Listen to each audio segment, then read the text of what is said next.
Auzubillahiminash-shaytanir-rajim. Bismillahir-rahmanir-rahim. Let's start today's lecture. That is the last topic of crystal field theory, crystal field stabilization energies and their uses. इस topic में बेटा हम crystal field stabilization energy है क्या, how we can calculate it for different complexes और फिर इसके क्या यूजेस हैं, और लास्ट टॉपिक हमारा what is the limitations of crystal field theory, वो सारा आज कंप्लीट करेंगे. Kindly turn on your cameras and mute your mic. अच्छा बेटे, जैसे कि आप स्क्रीन पे भी देख सकते हैं, आपको सामने स्लाइड पे भी नजर आ रहा है आज का topic CFSE. This is crystal field stabilisation energies. जैसे कि आपने पढ़ा है कि according to the CFT, whenever the ligands approach a central metal atom or ion, ठीक है, in case of octahedral complexes, let's suppose in case of octahedral complexes, d orbital of the central metal ion are split up into two sets. The one set is T2G, which is the lower energy set, and the other set is EG, which is the higher energy set. ठीक है, जब ligand metal atom या ion को approach करते हैं तो उनके दरमियान आपको पता है forces of repulsion and direction come up होती हैं, और रिपल्शन की वजह से जो d ऑर्बिटल है वो डिवाइड हो जाते हैं into two sets, T2G and EG. T2G जो होता है ये लोअर एनर्जी सेट होता है, और EG जो है this is a higher energy set.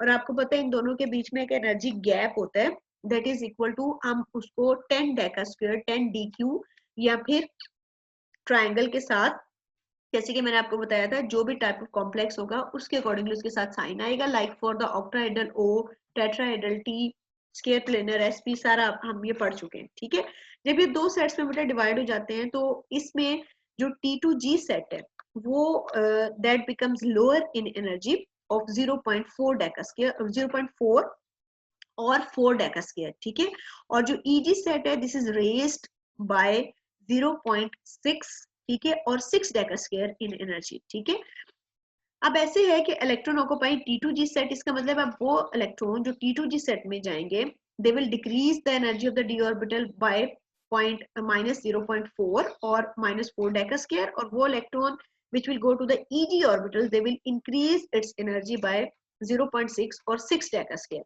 अच्छा, ये माइनस और प्लस का साइन क्यों लगाया गया? अभी हमने देखा कि जो T2G सेट है वो डिक्रीज इन एनर्जी है, तो इसमें जाने वाले जो जितने भी इलेक्ट्रॉन होंगे they will lower its energy, so here will be the minus sign. ठीक है, वो रिलीज करेंगे. और जो EG सेट में जाएंगे electrons they will increase its energy, so they will absorb the energy that is 0.6, और या अगर हम डेका स्क्वायर में लेंगे तो इसको 10 से मल्टीप्लाई कर दें, इसलिए 6 डेका स्क्वायर. ठीक है, आप इसमें से कोई एक साइन यूज कीजिएगा ताकि आप कंफ्यूज ना हो. यानी अगर आप पॉइंट्स में लेंगे तो आप सिंपली ट्रायंगल और साथ में ऑक्टाहेड्रल का साइन, तो 0.6 और 0.4 में लेंगे, और अगर आप डेका स्क्वायर यूनिट्स में लेंगे तो फिर आप उसके साथ DQ लिखेंगे. ठीक है, और वो होल नंबर्स में आ जाएगा, यानी 4 और 6 में. ठीक है, इसके बाद इसको अगर हमने कैलकुलेट करना है व्हाट इज इट्स मेथड, जैसे कि you can see on screen gain in energy. अभी जैसे मैंने आपको पढ़ाया ड्यू टू द इलेक्ट्रॉन, ये जो Q और P है ये क्या है, दे हैव जस्ट पोस्ट. वो कहते हैं कि अगर आप कंसीडर करें कि P इलेक्ट्रॉन जो है they are in T2G and Q electron they are in EG orbitals. ठीक है, then what will happen, the gain in energy due to the Q electron in EG. EG कौन सा है, वो सेट ऑफ d ऑर्बिटल जो कि higher energy पे है, तो वो कितनी एनर्जी गेन करेंगे, 0.6 या फिर 6 डेका स्क्वायर. ठीक है, और इसके बाद मल्टीप्लाइड बाय Q. Q क्या चीज है बेटा, number of electrons in EG set of orbitals, और P क्या चीज है, number of electron in T2G set of orbitals. ठीक है, तो जितनी एनर्जी वो गेन करेंगे उसको नंबर ऑफ इलेक्ट्रॉन से आप मल्टीप्लाई कर देंगे, और इसी तरह से T2G सेट में जाने वाले इलेक्ट्रॉन चूंकि एनर्जी लूज करेंगे उनके साथ माइनस का साइन आएगा, और उनको मल्टीप्लाई कर देंगे number of electron that is P से. ठीक है, तो फॉर्मूला जो आपके पास calculate net change in energy आएगा when the electron occupy the T2G and EG set of orbitals, उसको कैलकुलेट करने का that will be -0.4 P plus 0.6 Q. ठीक है, और अगर आपने इसको डेका स्क्वायर में लेना है तो इसको मल्टीप्लाई कर लेंगे विद द 10 डेका स्क्वायर, ये आपके पास आ जाएगा -4 P plus 6 Q Deka square. ठीक है, अब इसको जब भी आप कैलकुलेट करेंगे आप 0.6 और 0.4 या फिर 6 और 4, ये जो P और Q का मतलब है साथ में नंबर ऑफ इलेक्ट्रॉन जितने उनके अंदर है उनसे मल्टीप्लाई करेंगे. अब मैं आपको इसकी एक एग्जांपल दिखाती हूँ जिसमें हम कैलकुलेट करेंगे the crystal field stabilization energy for the electrons in the T2G and EG set of orbitals. ठीक है, सबसे पहली बात बेटा आपने याद रखनी है कि आपको पता है कि जो हम ये पढ़ के आ चुके हैं कि फॉर द आपने पढ़ा था सिमेट्रिकल और अनसिमेट्रिकल ऑर्बिटल के लिए कि D0, D5 और D10 में नो डिस्टॉर्शन जब आपने पढ़ा था, तो इसी तरह से ये D0, D5 और D10 के केस में there will be no change in the overall change in the energy. ठीक है, so that will remain the same. और वैसे भी अगर आप देखेंगे आप 0 से मल्टीप्लाई करेंगे सेम रहेगा, 5 से करें हाफ हाफ फिर इक्वल रहेगा, और 10 में भी 5 5 फिर इक्वल, आंसर सेम आ जाएगा. ठीक है, सो for the D0, D5 and D10 ions of an octahedral complex, there is no net change in their energy due to their splitting into T2G and EG orbitals. So no stabilization results from the splitting of d orbital of these ions. ठीक है, now calculate it for the others. Let's जैसे कि आपको सामने आप multiply करके देख लें D10 with the T2G and EG. T2G में 6 इलेक्ट्रॉन है, EG में 0 है. आपको सामने स्क्रीन पे नजर आ रहा है T2G, इसका मतलब है -0.4 मल्टीप्लाइड बाय 6. ठीक है, ये लेस करेंगे इतनी एनर्जी, और जो EG में है वो उसकी रेस करेंगे 4 से, तो 0.6 multiplied by number of electron Q जो कि आपने देखा है कि अभी EG में है वो है 4. तो आंसर आपका ओवरऑल क्या आ जाएगा 0, दैट मीन्स नो चेंज. अब हम इसको डिफरेंटली कैलकुलेट करते हैं. आपको ये बेटा एग्जाम में आएगा कि कोई एक सेट वो देंगे like D3, D5, D3, D7, D6 कोई भी दे सकते हैं, और कहेंगे कैलकुलेट करेंगे crystal field stabilization energy.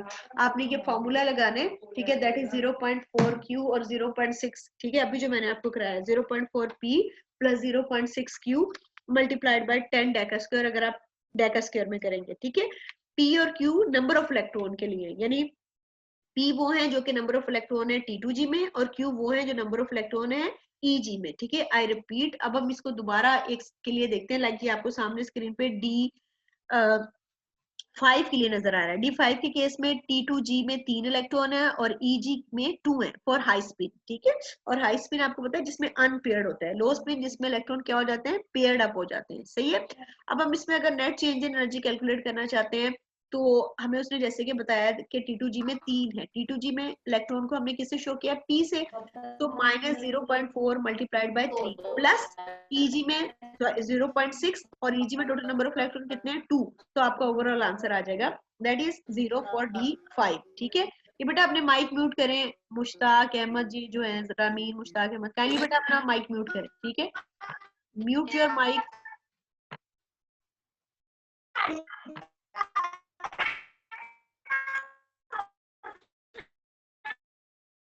Next इसी को हम कैलकुलेट करते हैं फॉर द D4 के लिए. ठीक है, सामने आपको D4 के लिए एक नजर आ रहा है, इसमें आपके पास एक रिजल्ट श्योरली कोई ना कोई आएगा. बेटा अपना माइक म्यूट करें.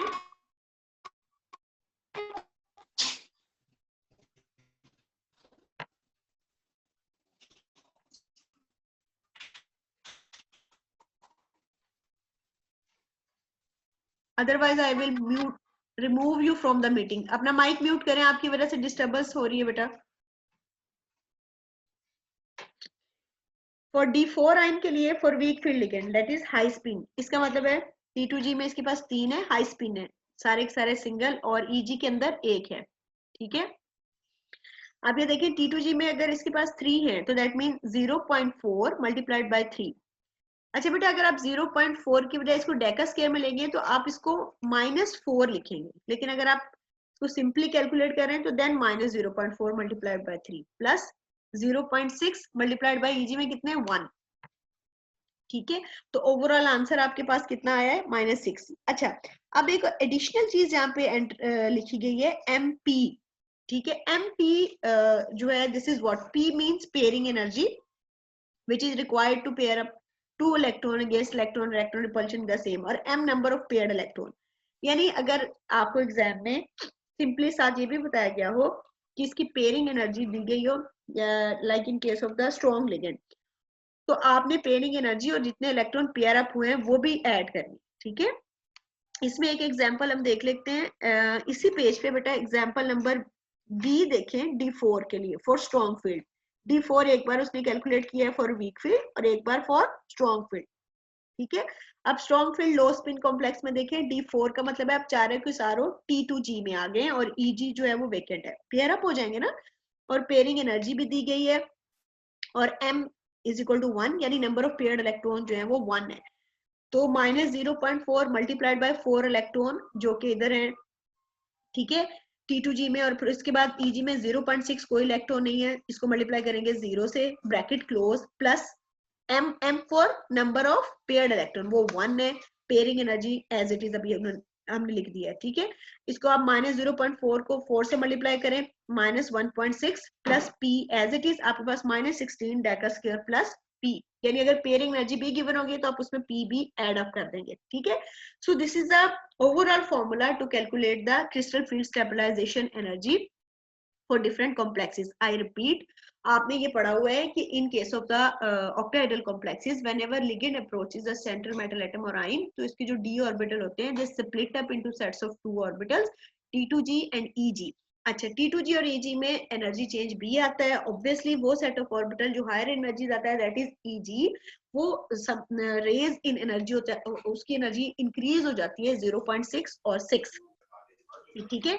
और इसी तरह से 6 डेका स्क्वायर, इसी तरह से जो T2G सेट है उसकी एनर्जी थोड़ी कम हो जाती है 0.4 और 4 डेका स्क्वायर। तो अगर हम इनकी स्टेबलाइजेशन एनर्जी कैलकुलेट करना चाहें, that is called as crystal field stabilization energy, तो उसके लिए हमें जितने पॉइंट्स EG की एनर्जी रेज होती है उसको मल्टीप्लाई करेंगे with the number of electron in EG set of orbital, यानी 0.6 मल्टीप्लाइड बाय लाइक Q, ठीक है। और इसी तरह से T2G सेट की जितनी एनर्जी कम हुई है यानी 0.4, उसको मल्टीप्लाई करेंगे number of electron in T2G set of orbital that are, जिसको हमने नाम दिया P का, उससे फिर इन दोनों को एड अप कर देंगे, that is the overall change in energy और called crystal field stabilization energy. और अगर हम इसको इसी वैल्यू को डेका स्क्वायर में कैलकुलेट करना चाहते हैं तो इसको 10 डेका स्क्वायर से मल्टीप्लाई कर देंगे। और इन case of the strong field ligand, ठीक है, जब पेयरिंग हो जाती है तो हम इसमें प्लस MP लिखेंगे, MP for M for number of paired electron और P for the pairing energy, ठीक है बेटा। आई रिपीट के इनमें जितनी जितनी नंबर्स ऑफ एनर्जी EG की इंक्रीज हुई है उसको मल्टीप्लाई करेंगे number of electron in EG orbital, plus जितनी एनर्जी T2G सेट की कम हुई है उसको मल्टीप्लाई करेंगे with number of electron in T2G, दोनों को एड अप कर देंगे। और इसमें इन केस के अगर पेयरिंग हुई है तो MP से MPB plus MP number of M number of paired electron और P पेयरिंग एनर्जी, ठीक है। So this is the formula to calculate the crystal field stabilization energy. यहां तक समझ आ गई बेटा आप लोगों को?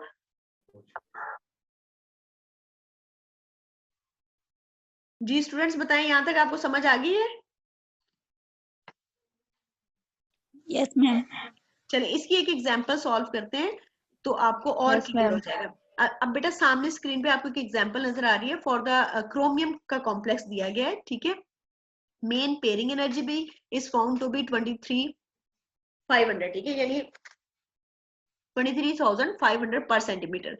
मैग्नीट्यूड ऑफ डेल्टा नॉट इसमें दे दी गई है। Calculate the crystal field stabilization for this complex ion corresponding to high spin and low spin state. आपको इसका बेटा बहुत अच्छे से पता है, high spin and low spin का मतलब ये है, हाई स्पिन जब इलेक्ट्रॉन सारे के सारे अनपेयर्ड होंगे, ठीक है, और लो स्पिन कॉम्प्लेक्स कब होता है, जब सारे के सारे इलेक्ट्रॉन क्या हो जाते हैं, पेयर अप हो जाते हैं। तो एक बार आपने हाई स्पिन के लिए कैलकुलेट करनी है और एक बार आपने लो स्पिन के लिए कैलकुलेट करनी है, ठीक है। This example has been solved in your book, let me show you. आपने इसको खुद से भी सॉल्व करना है और इस वक्त स्क्रीन पे भी आपको सामने दिखाई दे रही है। दोनों मैंने एक ही साथ दोनों स्लाइड शेयर की हैं ताकि आपको अच्छे से इसका आइडिया हो जाए, ठीक है। ऊपर देखिए क्रिस्टल फील्ड स्टेबलाइजेशन एनर्जी आपको गिवन है, दैट इज -0.6, ठीक है। इसको मल्टीप्लाई किया आपने, ठीक है, जो आपको पेयरिंग एनर्जी गिवन है, और D for low spin state के केस में केस आपका डिफरेंट आ जाएगा, दैट इज 1.6। अच्छा ये ना 0.6 और 0.4 दोनों का करके ओवरऑल उन्होंने आंसर लिख दिया -1.6, ठीक हो गया। और इसमें पेयरिंग एनर्जी जो वो आप एड अप कर लें तो it will give you crystal field stabilization energy in case of the low spin state. ये पूरी एग्जांपल बेटा आपकी बुक पे सॉल्व्ड है, आप इसको एक बार फिर से रीड कीजिएगा। अगर आपको फिर भी नहीं समझ आए तो आप मुझे मैसेज कीजिए ग्रुप में, I will again explain it to you, ठीक है। तो ये डिफरेंट आएगी in case of the high spin complex and in case of the low spin complex.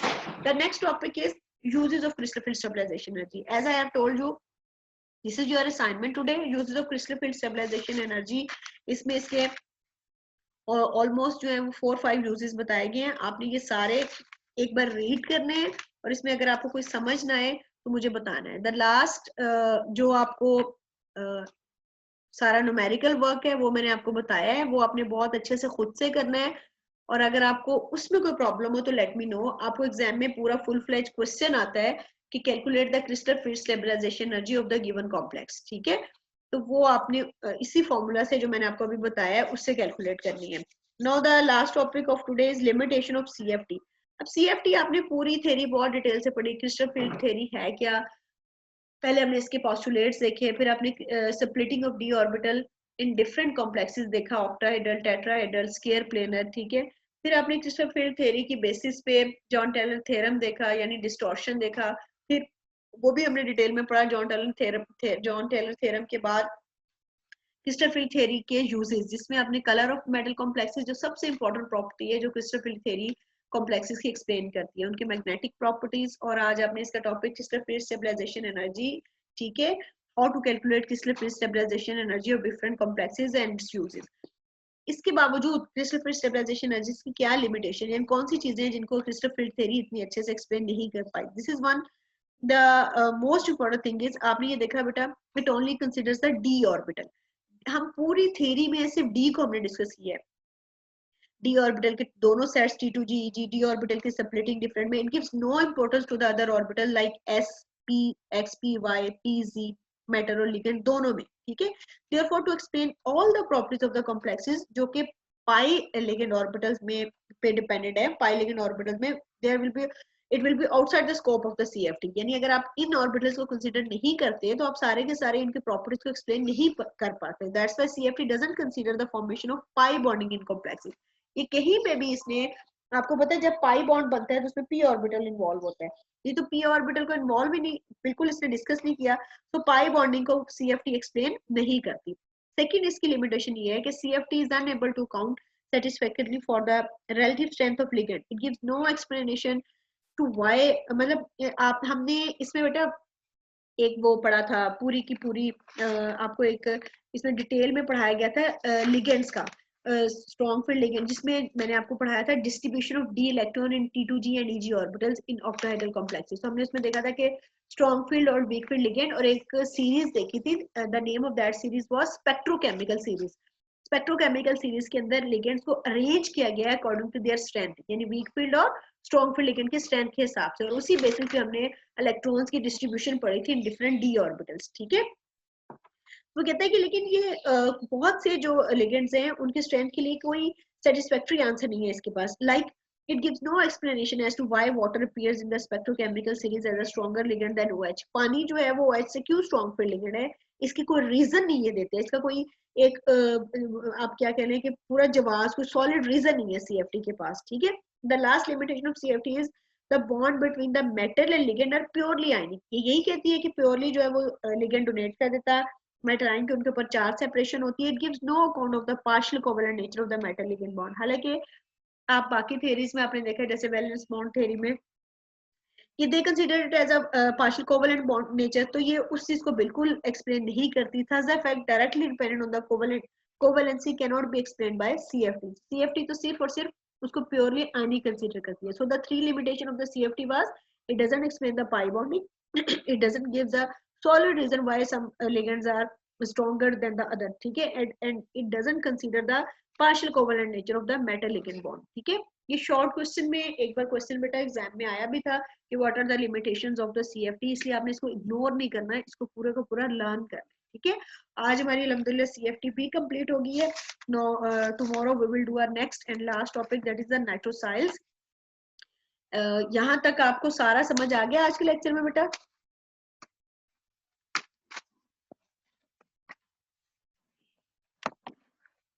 Ji students बताएं बेटा, आपको समझ आ गया?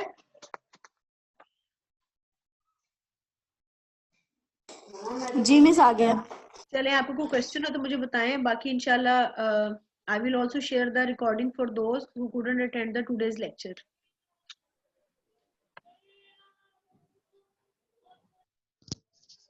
मैम हम अटेंडेंस कब तक मार्क कर दिया करें? बेटा बिफोर 11 एट एवरी कॉस्ट आप मार्क कर देंगे, उसके बाद नहीं होगी, ठीक है। ओके बेटा, अप टिल नो, अल्लाह हाफिज।